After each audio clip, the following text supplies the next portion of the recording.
an example of hysterosalpingography. Pakandila.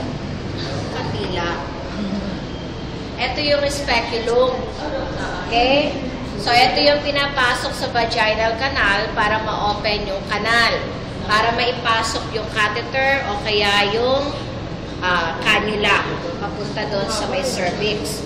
Okay? Now, ito yung cannula.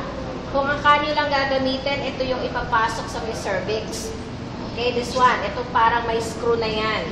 Yan yung pinapasok. So, ito, yung nakikita ninyo na parang mahabang ganon. Ito, itong area na yan. Yan yung tenaculum na pinang-iipit dun sa may cervix para magkaroon ng counter pressure when you insert the cannula and the catheter. So, ito, parang forceps yan, pero yung dalawang dulo niyan, ang ipit, matulis. So, iipitin lang dun sa may cervix. Para pag pinapasok mo, kailangan may counter pressure ka. Yung tenaculum mo palabas, yung inyong cannula papasok. Okay? So, eto yun.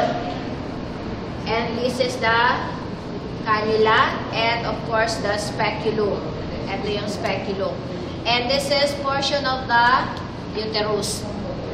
Now, again, eto yung uterus. Now, ito yung spillage ng contrast dito sa my peritoneal cavity. This is the uterus. Okay? Yung nakikita ninyong gasinulid dito, yun yung fallopian tube. Okay? So, yun ang fallopian tube. So, dito na de-develop ang fetus. Okay? Dito sa uterus. So, itong parang guhit na yan. Yan ang fallopian tube. Okay? Kaya pagka halimbawa nagpalaygate na kayo at gusto nyong ibalik uli, mahirap kasi kailangan microscopic surgery ang gawin dahil sa masyadong maliit or manipis. Peritoneal cavity. Spillage yan sa peritoneal cavity.